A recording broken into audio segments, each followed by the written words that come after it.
Welcome to Start to Finish Motherhood, a podcast for those thinking or already single mothers by choice, just looking for practical advice for navigating life's relationships. When you decide to have children on your own, it doesn't mean that you're completely alone. I'm Aisha Jenkins, and I'm partnering with you every step of your journey. Hi, everybody. I'm here today with the panel discussion on parenting as an expat, a person who's living outside of the US. And this has been an episode that's been long in coming. Last year in season 1, I had a conversation with Black expat mom talking about my plans to do a sabbatical this year. And life has changed and took a different turn. And so with that in mind, as I start preparing for each season, I'll throw questions out to the Start to Finish Motherhood community. One of the topics that came up was living life as an expat. A lot of the moms in the group, we bat around this idea, especially with the current political situations, if the US is actually a welcoming place for Black people and Black families. And so a little bit more to add to the backstory. I was dropping my daughter off at school one morning, and we got to talking about the different places that I traveled before she was born.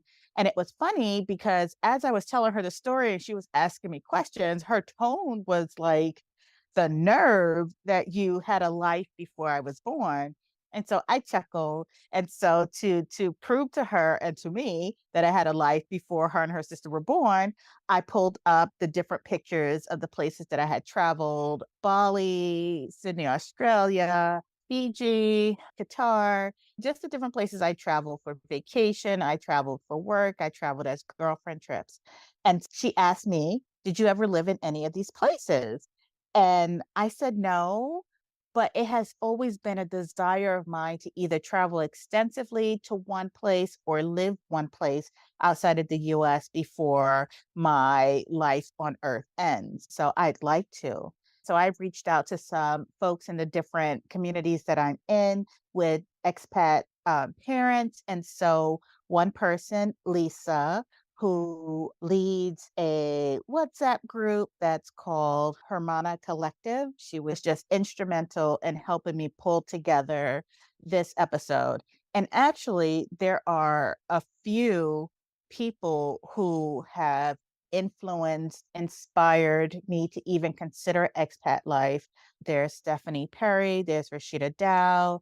As we go through the episodes, some of the panelists will talk about their different influencers as well. I wanted to also make this important statement that there were a number of ways that I could have gone about this episode. I could have pulled in SMCs who are non-Black, because Black people are not the only people who are parenting as expats, and a lot of SMCs do, but those SMCs are non-Black. And I think that our experience that is making us even consider expat life and our experiences traveling globally, we deal with different things as Black people than as someone who's living an expat life as a non-Black person. And so I had options. Do I go with the full SMC panel and it was race agnostic, or do I go with a panel of Black single moms, Black parents who can tell this story from the perspective of a Black parent? And so I chose to put race first and hear about expat life from the perspective of Black women. And so I have 3 panelists here with me today. I have Pam, I have Jonna, and Key, who were gracious enough to spend some time with me. So let's dive into this episode, and I hope you enjoy it. So Key, we'll start with you, and then we'll go to Jonna, and then we'll go to Pam. Hello, my name is Key. I moved here in July 2020. I have a 6-year-old son, and then I also have an adult daughter. I moved to Mexico from Texas because of racism. All right, short and simple. So we'll get into your story a little bit more, because I think that that's driving a lot of people to rethink life here in the United States. And Jonna, can you tell us a little bit about your story and how long you've been in Mexico and how many kids you have? Yes, yeah. My name is Jana, and I have been living in Playa del Carmen, Mexico for about 2.5 years. We officially moved here May of 2022, and we enjoy it. My husband and I, we knew that we wanted to live outside of the United States. So we took a year sabbatical and did a 1 year honeymoon and traveled around to different countries. And Mexico wasn't a place we had intended to be. However, Mexico had all of the intentions to have us here. We have been living here for 2.5 years. Okay, nice. Nice. So, Pam, tell us a little bit about what brought you to Mexico. So my name is Pam. I'm originally from Miami and I moved from Atlanta. I watched a YouTube video of a lady who she was married, she got divorced, and she decided to move to Mexico. And that intrigued me. And I went down the rabbit hole and watched the videos. And I got divorced and I wanted a fresh start. So I started researching, started listening to podcasts and just getting information. I went to the Exodus Summit to learn more about it. And I made the decision that I was going to do it. I came to Playa to visit for a little bit just to see if I can really do it. And I liked it. So when I came back, I made the decision. I put my house up for sale. I started selling all my things and we packed up. I didn't pick Playa because I didn't feel like it had like a lot of stuff for kids. So I wasn't sure about Playa. And I was like, well, where's the next place that have beaches? Like ocean was a thing for me. And they said Puerto Vallarta. So I was like, okay, they got ocean, mountains, like I'm there. So we moved sight unseen and we've been here ever since. Nice. And then how old is your daughter, your kids? I have a 6-year-old and an 11-year-old here with me. Nice. And so, Key, when you and I talked, I was really intrigued because your perspective was expect the unexpected. And so you were like, before you leave the US, here are some things that you should do. So, can you tell us what are some of the key things you found were necessary before you left the United States in terms of planning your exit from the US? So for me, I'm previous military, so I look at things a little different. I looked online. One of the reasons why I left is because I planned to move to the Netherlands before, but with us having the previous administration, it stopped us from moving there. So I had a dream, woke up the next day and said Mexico. So what I did was sent the email to the consulate. We had one in Houston. You have a couple usually wherever you stay. Sent the email and they were really quick about reaching out and telling me what I needed and everything, all the paperwork that needed to be done. So you have to, they were complete with that. Also, I put my house on the market. It's so I really was on a crunch. So selling your item was really important. It's funny because everyone do a storage unit. And the guy who owned the storage unit said, anything you keep here over 6 months, you can buy again. And he was like, if you're keeping it for a year, it's a waste. And I was like, are you trying to like, you trying to get my money? He was like, no, I'm just telling you, people keep these for years. It's not worth it. So I looked at that and you have to start the process where you live, no matter what. Started the process. I went, brought all the paperwork they needed, signed and everything, and we moved forward.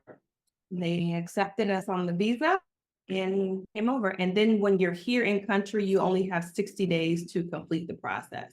So you have to be here. If you before then, you have to start the process again or get an exit letter.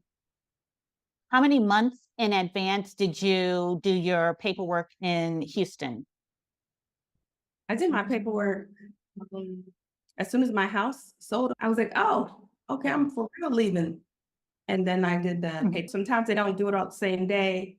So if you're flying in to do it, make sure you have some days in advance because they get busy also at the consulate. You might not have all the paperwork. And several times you hear people sitting right there talking about, well, I leave today or I have to leave tomorrow. And they're like, but you weren't guaranteed to be Mexican. So you have to be on top of that. So you start the process in your home state?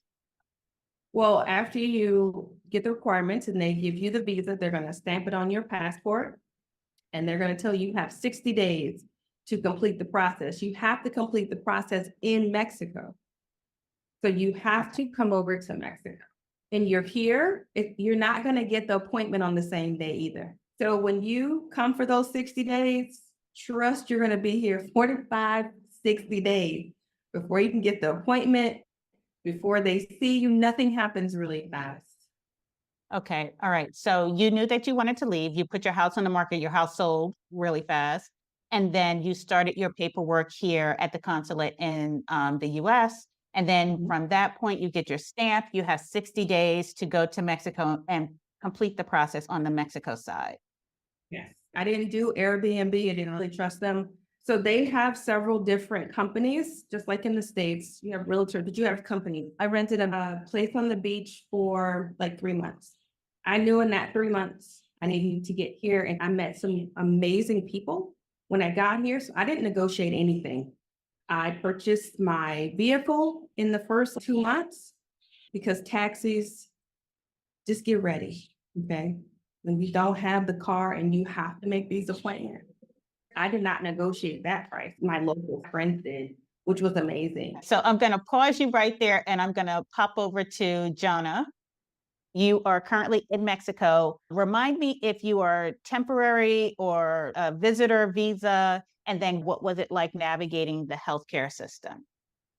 Great question. We are permanent residents here in Mexico, and our process was a little different because we birthed both of our children here.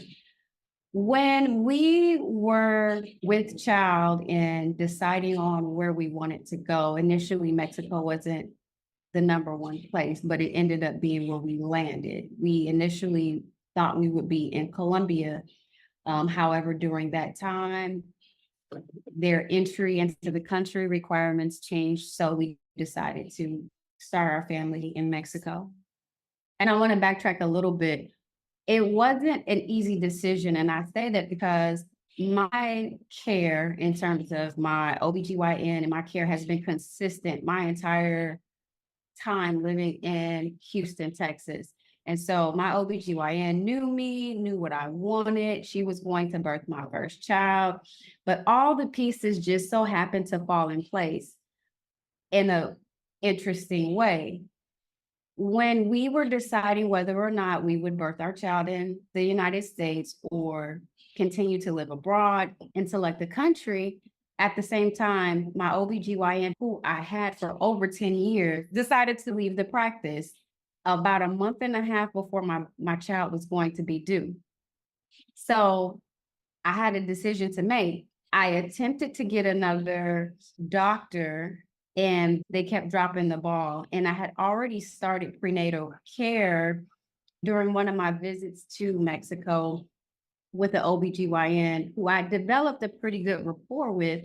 So at this point, do I want to start an entire relationship with another staff of people with another OBGYN, or just go with what I felt comfortable with and intuitively knew, okay, this is not an option anymore. As much as I had painted this picture, it's not an option. I have somewhat of a support system in Mexico with my healthcare, and that's how we ended up going that route. That did not end up being the person who I chose for my care because I wanted a natural birth, and I did get connected. We had a natural birthing team that birthed both of our daughters here in Mexico. And through that, because our daughters were born here and are native to this land, they have dual citizenship. And because of their dual citizenship, that allowed us to expedite the process to become permanent residents of Mexico. All right, so I'm going to pause you right there. So Jonna's story was giving birth in Mexico. You had the option. Things didn't pan out in the US. You ended up in Mexico, had an established relationship with the practice there. Now, we know that just recently in the US, they started adding doula care because of maternal fetal health issues that we have in this country. Was that something that you added on to your birth plan? Was it something that came with your birth plan? Did you have to convince people that you wanted to have the support of a doula or midwife? That is a wonderful question. In the process in the United States, when everything happened with my OBGYN, there was the conversation of, can I have a natural birth? Do you offer doula? Do you offer midwife care here in this facility and with my insurance? And it wasn't readily available to me. It was something that I would have had to pay out of pocket for if I wanted to have that type of care with the facility I had developed a relationship with. Whereas in Mexico, it was completely different. If this is something that you want, sure, let us know how you want to have your birth, and we're here to support you in every way that we can. I wanted to create the environment that I wanted. I wanted nice music, soothing music. I wanted it to be dim and dark. I wanted to have green nature around me. And I wanted to be able to move around. I did not want to be confined to a bed.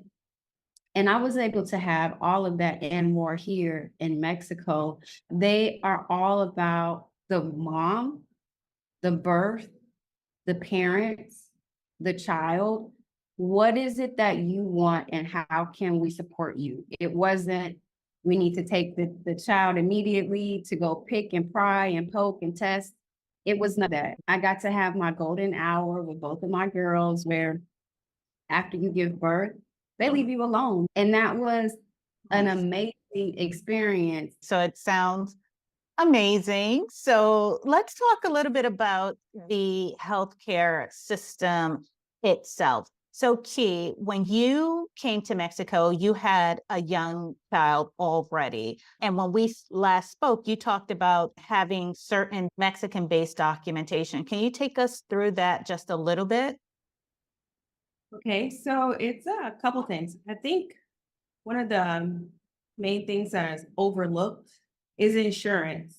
So whenever you come to another country besides the United States, you know how healthcare in the United States is so expensive.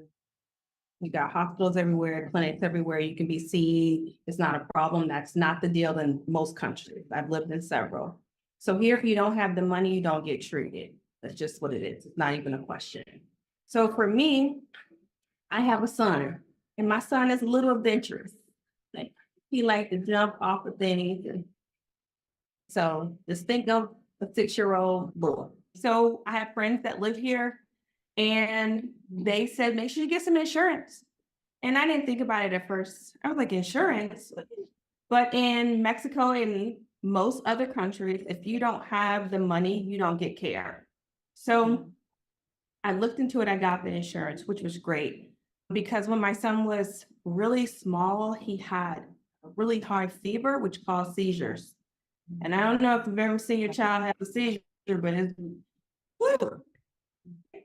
And I didn't know what was going on. I didn't know why or how, but I was able to go to the hospital and they saw him and treated him and we were fine. So that was important, making sure you have insurance. Also, like renter's insurance. So many people come here and you wouldn't stay somewhere without homeowner's insurance or renter's insurance. Most likely something's going to happen, right? It's going to be a pipe bust or something like that. It's always nice to have a little bit of security. And it's not expensive. Okay. So before Jonna, did you pay out of pocket for your maternity coverage, or was that covered by insurance or cash? That was part that I forgot to mention. So here we did pay for both of our births out of pocket. We did not pay using traditional insurance. We paid out of pocket. And the reason is because what we pay out of pocket for healthcare here is literally sometimes co-pays in the United States. You were saying what we pay for healthcare here in Mexico is?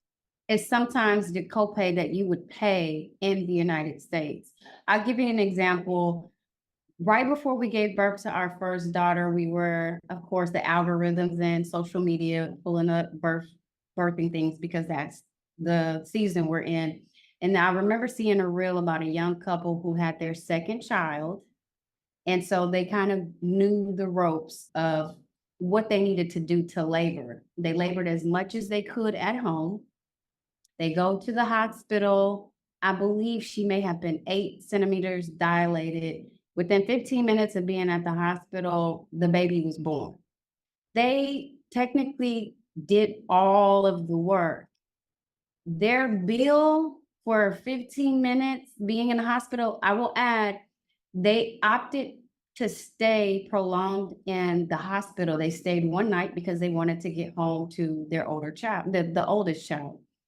So they only stayed one night. And that bill in a California hospital, which is my home state, cost them around $36,000 to birth that child.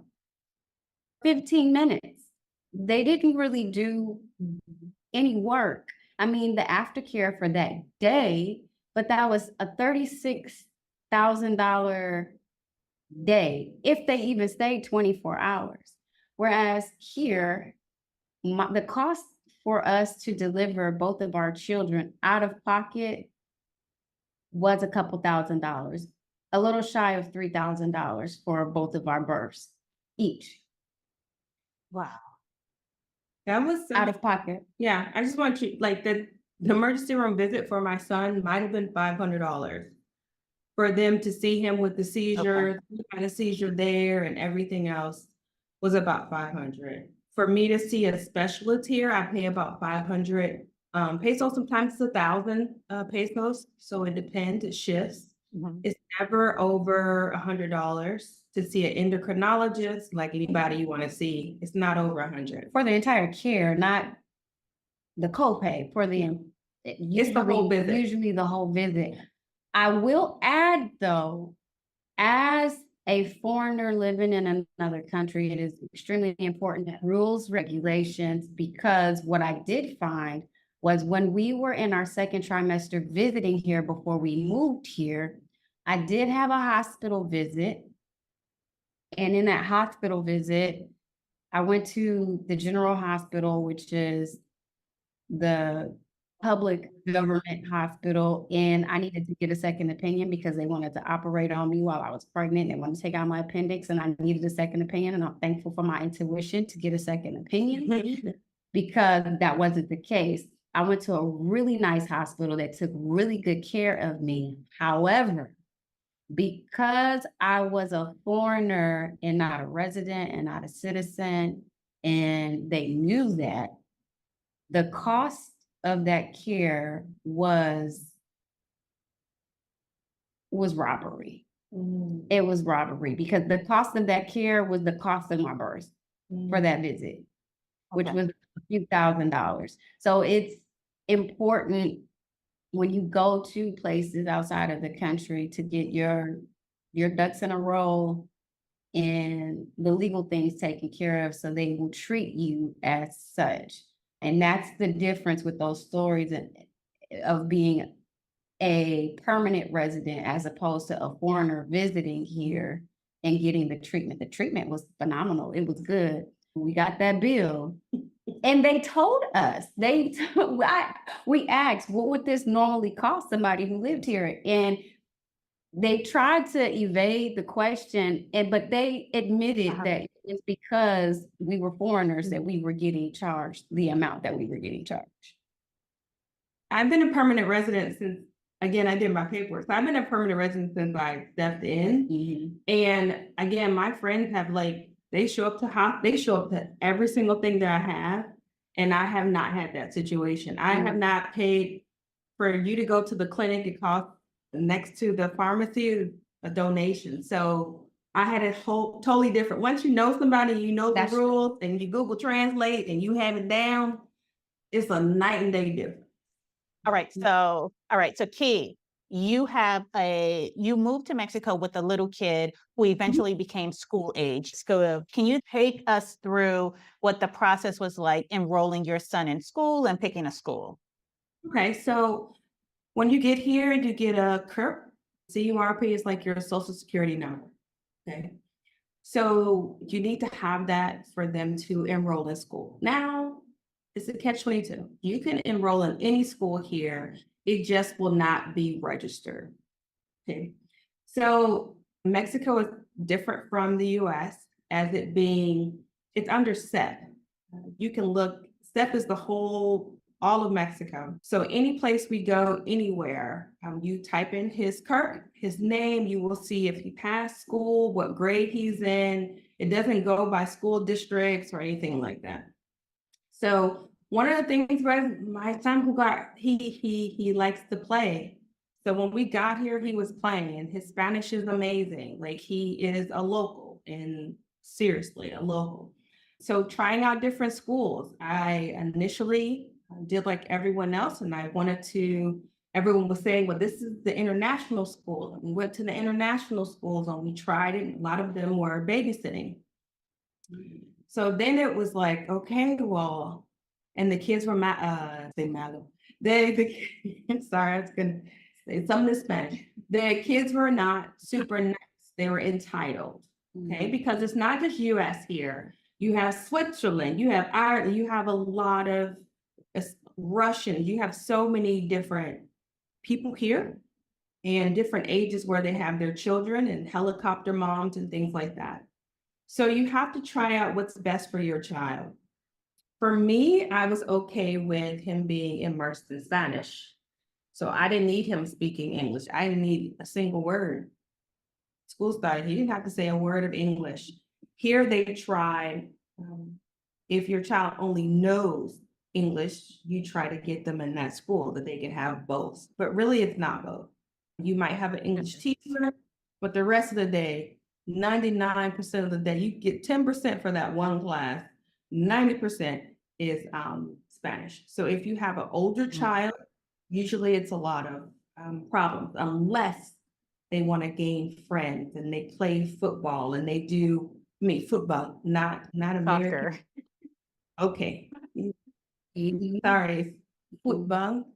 As long as they're being immersed in the culture and they want to learn the language, then you'll be fine. But if your child comes here older and they don't know anything, they might get lost. So I had to go and try different schools, end up going to a really great Montessori that was in a house for a while. And then we went to some other schools and we just picked out what was best. But as long as you have your CURP, you're fine. Okay, so CURP, CURP, and then SEP, SEP. And so that's how you're tracking your kids. So it doesn't necessarily matter which school, it's by that number and then by their SEP, which is kind of like their school identifier. Like their diploma or like wherever they are. But a lot of schools here are ward off. They'll have different things. That doesn't necessarily mean you have to ask them, are you SEP approved? If they say yes, you go. If they're not SEP approved, then your child is not going to have any paperwork saying that they attended school at all. Oh, that's good to know. That's good to know. Okay, and then Learning. and then Jonna, I know she was. You were talking your Spanglish. I heard you. And so Pam, what was it like for your kids to transition to life in Mexico as opposed to life in the US? It wasn't a hard transition for them because I was homeschooling my daughter. Well, we just took a break from school because with the divorce and just trying to figure everything out, we just took a break. And they really didn't have like a lot of friends or things because they weren't in school. And my little one never went to school. So it was just like, okay, we moving. So it was kind of like an adventure for all of us because we didn't know what to expect, but we just was ready for a move. So it wasn't hard. I think it's harder when you have like friends or maybe if they're a little bit older or you're really close to family. Like we just didn't have like younger people in the family. So it was just us. So it sounds like a family adventure. Yes. All right. Okay. And so you had young kids. Did you continue homeschooling when you got to Mexico, or did you put them in schools in Mexico once you moved? When I came, I was going to continue to homeschool, but then we started meeting other families and moms, and then they would play with their kids. Well, my 11-year-old Peyton. And then she was like, I want to try school. And I'm like, say no more, because it was a lot for me to just keep them home. So I started calling around and I just signed them up for the school that the friends that they met, they went to the same school. And it wasn't like a long, hard process or anything. It's just regular paperwork and that was it. And the school was bilingual, so half the day is in English and half the day is in Spanish. And my little one, Peyton, who went to school, she went to a bilingual school in Atlanta for kindergarten and first grade. But so I guess she remembered some of the rules of Spanish because she fell right in and she was determined to learn the language because she said she wanted to know what people was talking about and hear other people's business. So she gave herself a deadline, like, I'm gonna learn this in 6 months or whatever her deadline was. So she's doing really good. Uh-huh. I love it. And Donna, you have little ones. So are they bilingual? Did they pick up Spanish from your household from interacting? Well, we use Spanish in our household. My husband and I both were speaking Spanish prior to moving to Mexico, so that helped with the transition. So my daughters are learning language as we speak because I have two under the age of 2. So they are learning to be bilingual, and we are actually working on having them be trilingual because we are working also on American Sign Language as a third language for them right now. All right, good, good, good. So, Key, tell us about your approach to immersing yourself in the culture when you moved down there. You speak Spanish, so let's talk about that. I think she speaks more than me, but she speaks more than me. I probably do more here than her. Like I own a business and stuff like that, like here in Mexico, not like overall. But yeah, I came in, my son was playing with our neighbor. That's another thing too. The major difference in Mexico and the States is you know your neighbors. They want to know you. They want, hey, how's it going? And it's gonna be Fiesta, it's gonna be something, a door or two down, and they're like, you want to come? As long as you're kind, they want to be involved. Anything dealing with your children, you're gonna be pulled into something. So my son was a huge gateway to everything. Everybody wants their child to practice English, and he was saying Spanish. So relationships and friendships just evolved. And they wanted to know, why are you here? What are you doing? And you tell them, and it's been really good, healthy. All right. So let's talk about village. So Pam, what does your village look like there in Mexico? I have a lot of single moms here and I live in a subdivision. So it's a lot of moms here that help me a lot with my daughters. Like one mom take my 11-year-old to school, another mom, I carpool to take my 6-year-old to another school. But we have like a WhatsApp chat. So if anybody need food or ride to school or people borrow cars and all type of things, it's nice to have that help. And it's mostly the moms in the subdivision. It's a couple moms that I met. I told you when I talked Asia, who helped me. She spoke at the Exodus Summit. That was one of the moms that I first met, and me and her are really close. So it's some other moms around that I meet with, but as far as like helping with the kids, it's mostly the moms in the subdivision that helps me a lot. All right, good, good, good. And Jonna, what does your village look like in Mexico?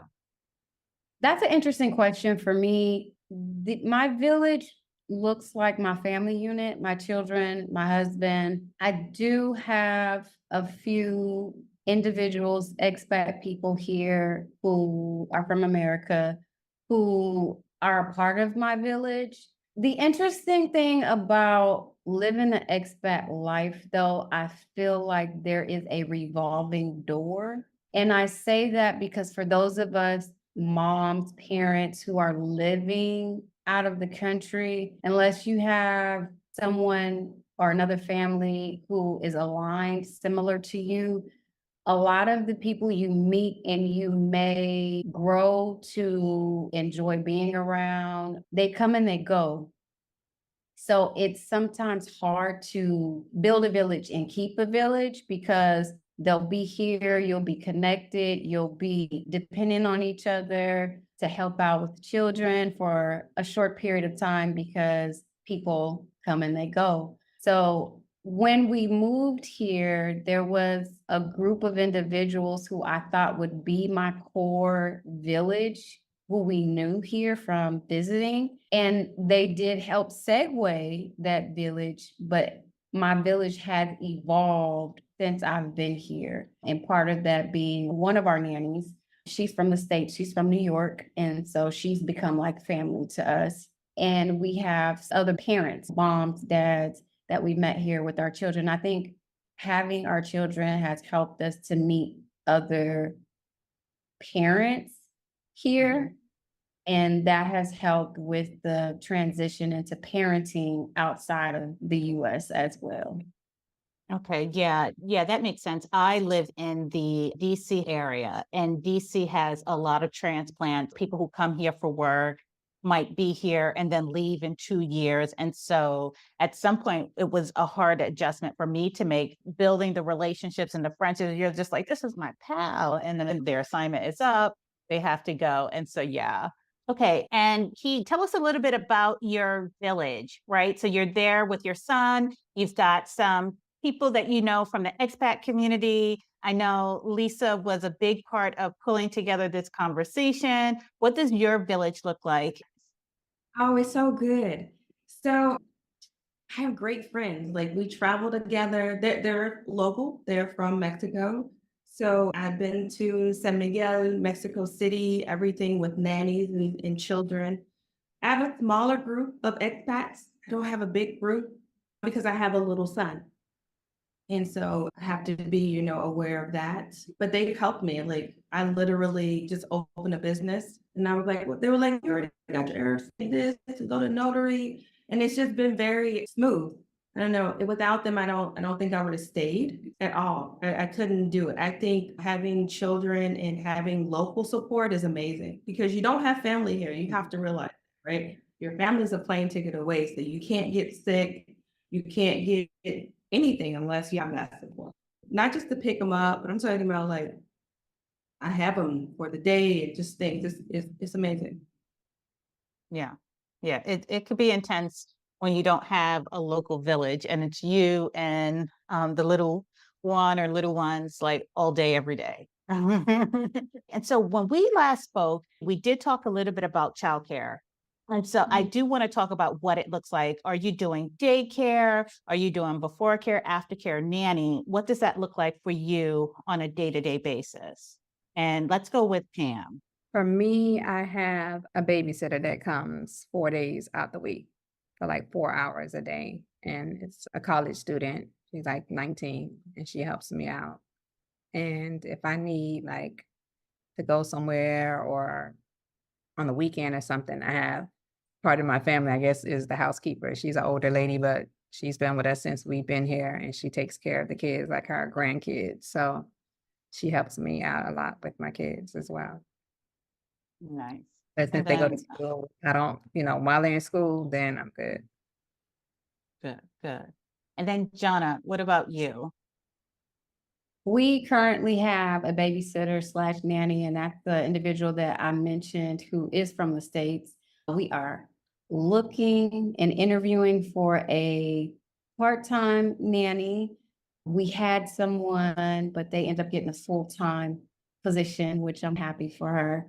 But our preference is to have someone native to the land where they can help reinforce that Spanish piece, that language piece in our home more than we can. And I just recently, and I mean recently as in on Friday, went to take a look at a childcare facility here, which is walking distance from my home. It's actually a Montessori school, and that school will house children from 8 a.m. to 4 p.m.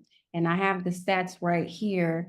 The monthly payment is 4,950 pesos, which if you do the conversion with the peso, that's about $290 for one child.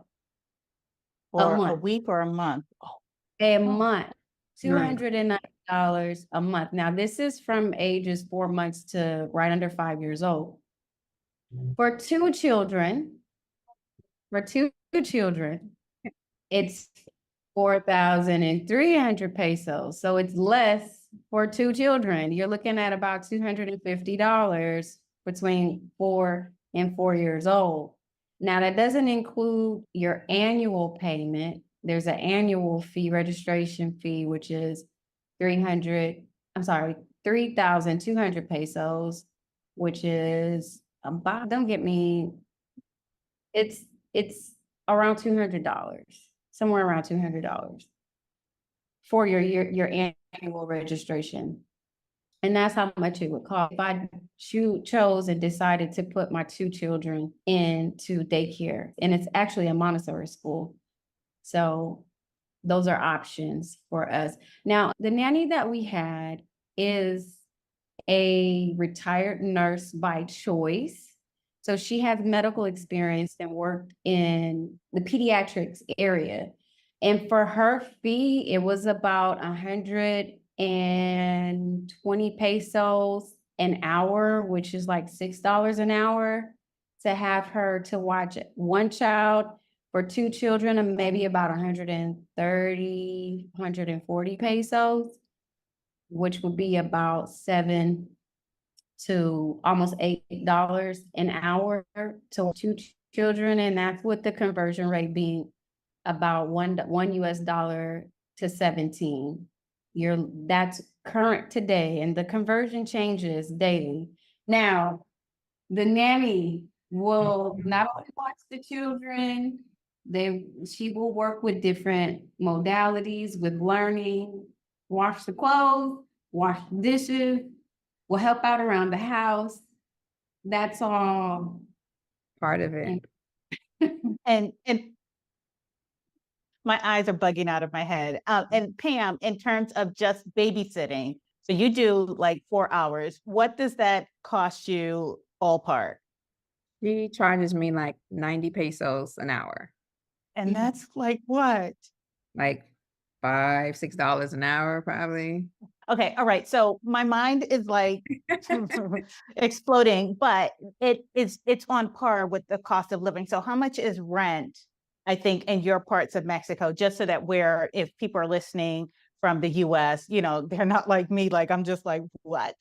So So I paid 23,000 pesos. So that's like 1,350. And I have a 3-bedroom, 2.5 house. Yeah. And it's in a subdivision. We have like the pool and a basketball court and tennis and all the things. Yeah. I'm trying to do local conversion because I told you it changes Yeah. I had to pull out my calculator too.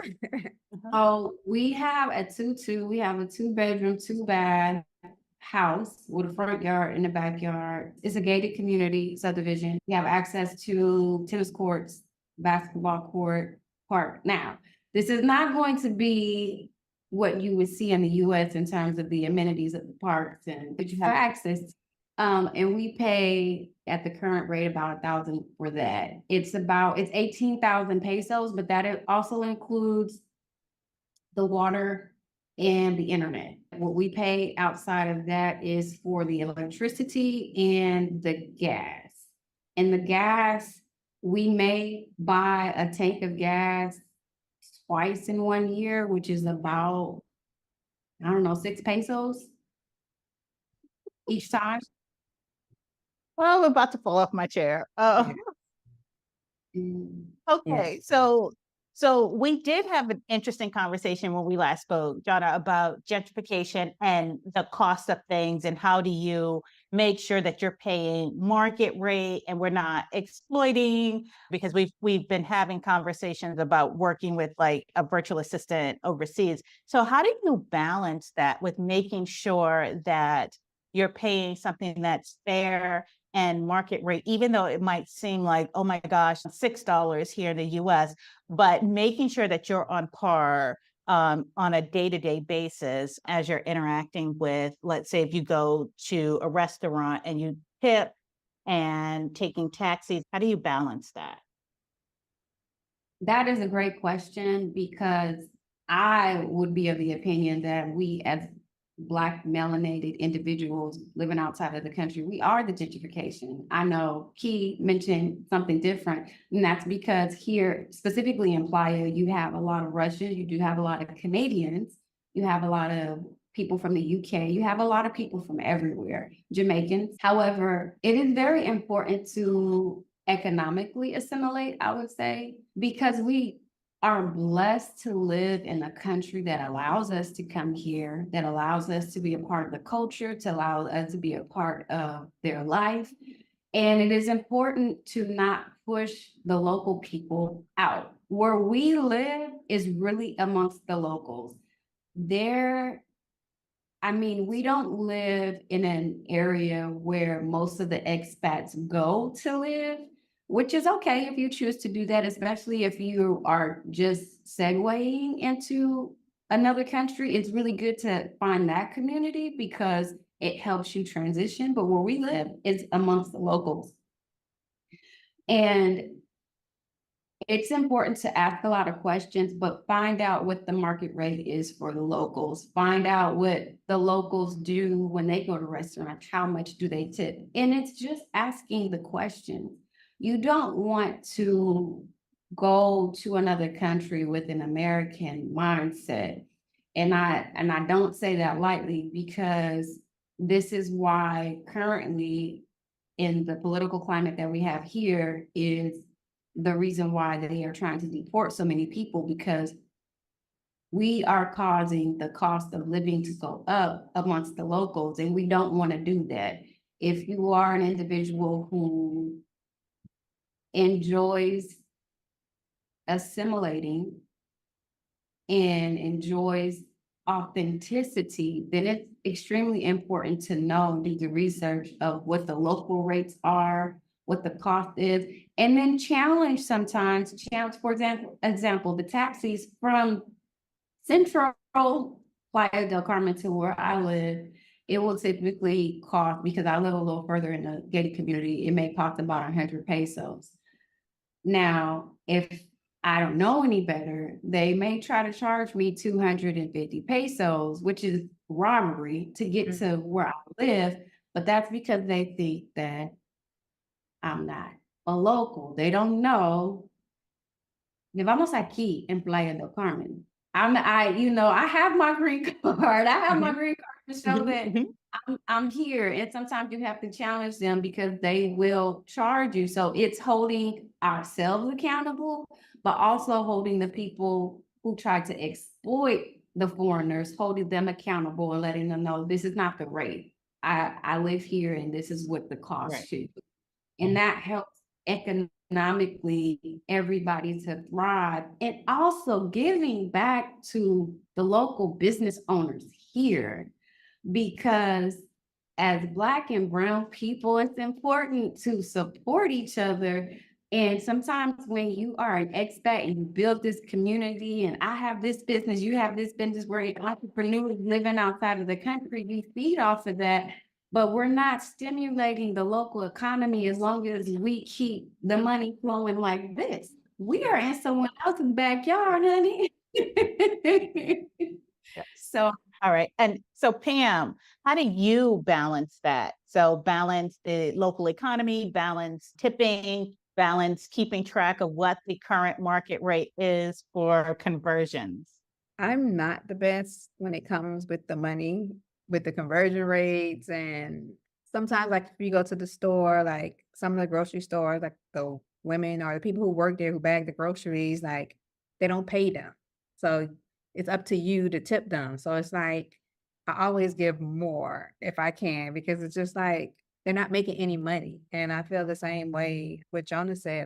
You come here and you're making US money, like, hire them or do something. They allowed us to come here. So I feel that it's unfair. Like, just come here, you're making all this money, doing all the things and not respecting people and just treating them all type of ways and not including them. Like, if you have a business, like my babysitter, she's a college student. I'm asking her, do you have any other college students that's looking for work? You can do babysitting, so it won't have to be hard work. Or what are you going to school for? Maybe you can tutor some other of my friends' kids in a language. You can kind of do your own business and make a little bit more doing something different. So I just kind of contribute that way to try to give different ideas or try to get them to get different businesses or jobs that they wouldn't normally go after. So thank you for that, Pam, because I do think it's important, and it's something that weighs on me when I travel. And when I think about traveling with my kids, how to teach them to be good, honest, upstanding travelers, and taking in their surroundings, as opposed to just going to experience and take from wherever they're traveling to. So it sounds like, from having spoken with each of you and your reasons for leaving the US, to some extent, there is a spiritual or a mindfulness that you experience as well as part of your journey. And so I know, Pam, you are healing. Jonna, you and I have talked about being centered and having that mindfulness. And Key, when you talked about leaving the US, you were like, I wanted nothing to do with US racism. And so I've spoken with Lisa briefly, where in the Exodus community, Stephanie Perry and that entire community of Black women just moving to a place of healing, to a place where there's peace and there's not everyday lethal racism, as Shar Winters would say. So can we talk a little bit about the spiritual emotional journey that you find yourself on as you immerse in these communities, and what that healing could do, I guess, to your spirit? And let's start with Pam and Keith and then Jonna. For me, it was just having the space to be, because when I came here, I'm still not working. I'm looking to get back into working. So this was my break. When I was married, I wasn't working, but I was doing all of the jobs. So I still wasn't really getting a break. And I said I wanted to come and discover me, but at the beginning, when I first got here, it was just like all the excitement, going to the different places, meeting everybody, being excited to see other Black people, like you made it out or you made this move. But I didn't understand like the healing part. And now I'm getting it, like the third year, like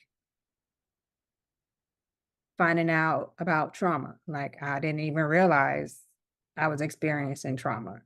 Finding out that I had ADHD and finding out that it might be tied to the trauma, or just paying attention to different things. I was too busy and I didn't understand what was going on. And now I'm learning it. So it's like I can see things, even though I can't remember a lot of my past, or when I was small, I could see it in my kids. And now it stands out like, oh my God, I'm doing the same thing that happened to me. Or now I can see what the things that I need to work on, because it's standing out so bright. But before I couldn't see it because I still was just busy. Like I moved away, but I still wasn't being still, just focusing on me or understanding what I needed to do to kind of figure out the things that I needed to work on.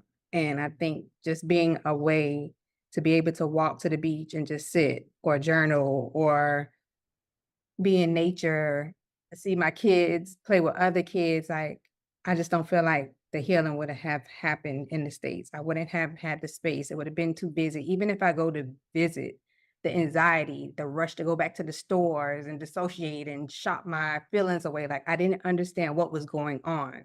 But when I would come back, I would just feel so bad. Like, why did I do that? Like, why did I buy all this stuff? Like for a quick second, I just went right back into what I was, the same behaviors when I was in the States.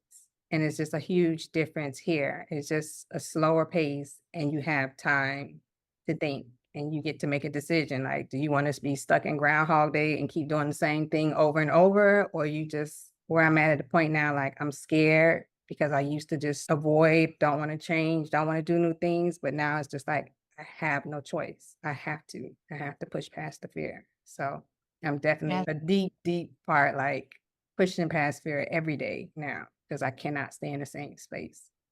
The art of stillness. I remember when we had the conversation, and it was just like, having the space to heal is almost like a luxury. Key, how about you?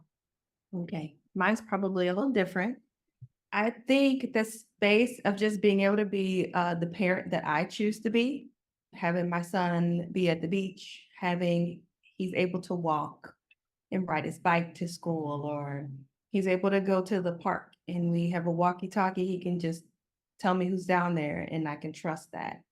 Being able to see him be able to have like a childhood, not saying like mine, but when you were able to hang out with your friends and learn and explore and not have to be helicopter and afraid of what the neighbors would do and everything else. It's peaceful, it's refreshing. And then even moving here and people, what you gonna do about your kids and how you gonna do? Yeah, I don't have to, my internet don't work if you call it. Do you know what I'm saying? Like So being able to have the freedom to parent the way I choose and how I choose to live is, guess it's the healing journey for me that my son and myself needed. I love that. I was married and I got divorced, and it's jarring to be on this side of parenting because I'm a single mom by choice, chose sperm bank doctor, and it was a conscious choice. And when I think about the peace of being able to raise my kid the way that I want them to be raised and quiet the noise, like when we close our door, it's just us. And I get to be a mess. I get to have them push me and challenge me in a way that is okay. And I don't have someone saying, that's not how you talk to your mom, because I'm trying to raise little people who are critical thinkers. You want them to go out, and I want my kids to be free Black children. And I sit at that intersection of, can I do that in the States? Or do I have to leave the States in order for my kids to be mentally, emotionally, physically free Black children? So it resonates with me. And Jana, we had this whole conversation. So tell us what this journey has been like for you, because I know that it goes all the way back to the evolution of your relationship and having your kids and evolving to Mexico being the place that you feel is home for your soul. So I also was married before my current husband for 10 years and never saw myself getting divorced, and was single for quite some time before I even decided to say, hey, let's go hang out with anybody.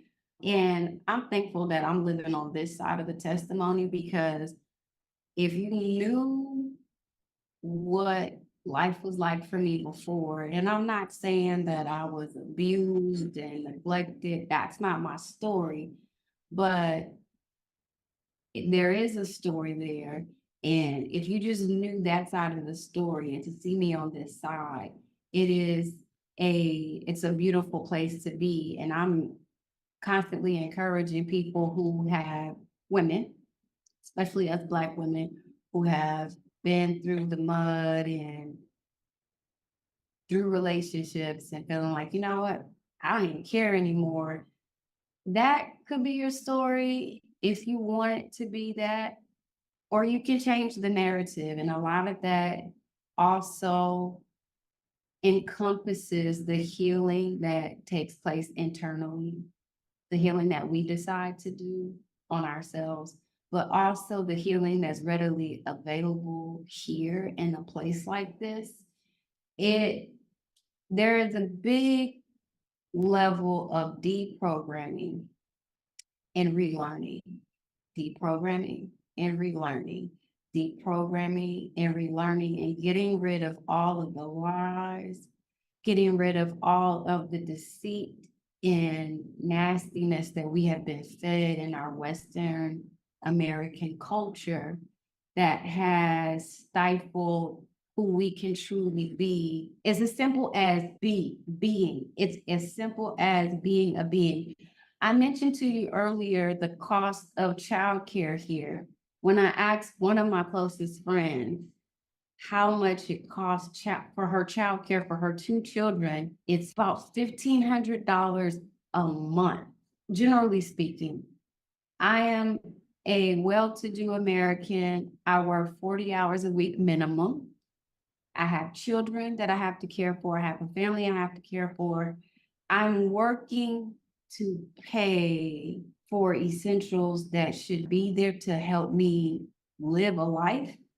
But all of the money, and this is a story for a lot of Americans, a lot of the money they make goes to just pay for them to live. You go to work to live, you go to work. You're not living and then working.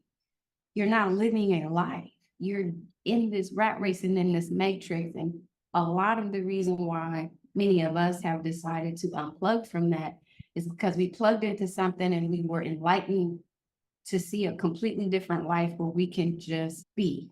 We can just live a life. We can work too, but we can live a life and we can manufacture the life we want to live here, aside from the rat race. And Pamela said it, when I go back to the States too, it's very difficult to continue the mindset here because you easily can get back into the grind, gotta do this, gotta do that, it sucks you in and it sucks the life out of you. Whereas you come here, you unplug from that and plug into here, and you plug into a livelihood that you didn't even know exists within yourself. The life here, not even here, even though it's beautiful to be closer to be to be able to touch nature, to see the beautiful paradise and the birds that fly by.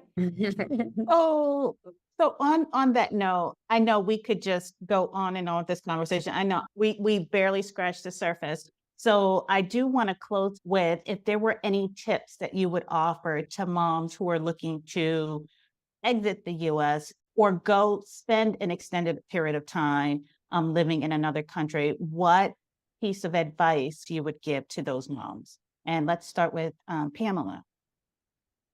I would say join the Facebook groups and connect with somebody on the ground, like the place that you're thinking about going to. And not necessarily a relationship, but reach out to the person to talk to them, to get to know them before you come. So when you come, they can give you the ins and outs, like what Jonna mentioned before about the different things, where to go, the schools, just to give you a better idea versus just coming, not knowing anybody, trying to figure all things out. Like at least if you meet one or two people, you can reach out to them once you get here to help you settle in and just not have to figure everything out on your own. Thank you for that, Pam. And what resource did you use to help you get to where you are and to help you quickly get settled? Her name is Aisha Rutledge. She spoke at the Exodus Summit and she homeschools her son. And I can't remember the name of the book, but she put an ebook together and it had all of the steps, all of the things that you needed to do. And when I was moving, that book came in clutch. Like, what should I do? Like down to the exit plan, what things to prepare for, how to wrap up like your bills and electronic mailbox, like all the things that you wouldn't even think about because there's so many pieces to moving abroad. Like it was an awesome resource. Once I sold my house, I was like, what am I supposed to do? And I looked in the book and like, oh my God, this is right here. And it had so many details. So that book was like the moving Bible. Like it helped me so much. It just gave me all the steps and all the questions that you could ask. Like she answered it. So it was really, really helpful in the move. All right. Good. And listeners, I'm going to put it in the show notes for the podcast. And Jonna, you, a piece of advice and a resource. I would say the piece of advice that I would give is to be open-minded when moving outside of the country. Do not try your best to set aside culture as you believe culture to be, set aside beliefs as you would think that they would be, even business. He mentioned it earlier. You know, some people come here and they have this American mindset. I'm going to the office, I'm gonna take care of this, and you think it's going to be done that same day. Things can run differently outside of the country, a lot slower than America. And you know, some people come here with the American entitlement type of persona, and well, I came here, I had this appointment set on this day, and this is supposed to be done. Put that aside, you in a completely different country. My advice would be not to find an apartment, a house remotely without knowing someone who can physically get to the property, or you being here yourself, because there are a lot of scammers. My recommendation would be get here, stay for a certain amount of time, give yourself a couple of weeks, 3 weeks, a month even, find your place, but go physically yourself, put your eyes on the place, or have somebody who is boots on ground, who can go to the place for you, who you trust, because there are a lot of scammers that are online offering you the world and the dream in paradise, and you get here and you don't have the keys to anything. And I think the resource that I would say would be good is yourself. Use yourself, as a resource. Connect with other individuals, like Pamela said, but learn the language. If you're going to be in a country where the native language is not English, do your best to learn even the basics. When people see that you are willing to learn just even a little bit to get by with the basics, they will help you. They will go a long way to help you. Don't be ignorant, willfully ignorant in another country. That would be my piece of advice. You yourself be your biggest resource with doing research, speaking the language. And Key, what would be your one piece of advice? And if there's a resource that you would point people to? I would say you need to contact your consulate for whatever country that you're looking for. I'm a retiree, so I had to make sure my pension was coming here, because for the United States government, there's like 60 countries they won't send your money to. You need to know those things ahead of time. You have to make sure if you're on Social Security, they have things on there too. So before you pick up and go, you gotta do the groundwork. And also getting here, you have to make sure whatever country, I've lived in a couple different ones, you need a couple things. Your CURP is really important for you to come. If you want to work here, you need an RFC. It's super important. If you do not have it, one of the things I don't think that they're really displaying is how much deportation we're having here. So in 2021, I think they were deporting 2,000 people a day in Mexico, going back to the United States and Canada for people overstaying who didn't have a visa. It is huge. And I used to get on the bus and just ask everybody for their information. Also, they are cutting down with how many days you're able to stay. It's not just the 6 months anymore. When you leave the airport, it tells you how many days. Reason being, it's inexpensive for people to live here. And people come and they don't have the right paperwork and they buy property and stay, and they're not putting into the community. And the president said that's gentrification and we're going to stop it. So if you want to work here, it's an RFC. You have to do the paperwork, go to SAT. It's fine once you do it. If you want to be a business owner, not a problem. Get your notary. You just have to do the right steps. So I'm more like, make sure you're here legally and that you have a job that you can sustain. And that's super important, that you have your income that can come here and you don't have to fear that. Oh, yeah, I didn't even think about that. Oh, well, thank you all. I know this has been a long conversation coming. I thank you for your time. I thank you for the generosity of your words and your spirit. And I do want to give a shout out to Lisa, who helped me pull this panel together. I want to give a shout out to the Exodus community, Stephanie Perry, Asia. And so thank you all. And until next time.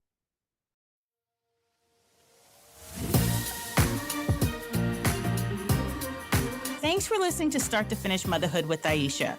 If you want to keep the conversation going, follow Start to Finish Motherhood on Instagram or email me at aisha@starttofinishmotherhood.com. If you love this episode, please share it with anyone who's thinking of becoming a single mother by choice, anyone who's already parenting as a single mother by choice and just looking for advice on navigating it all, or a friend or family member who's looking to support someone else's single mother by choice journey. Until next time, bye now.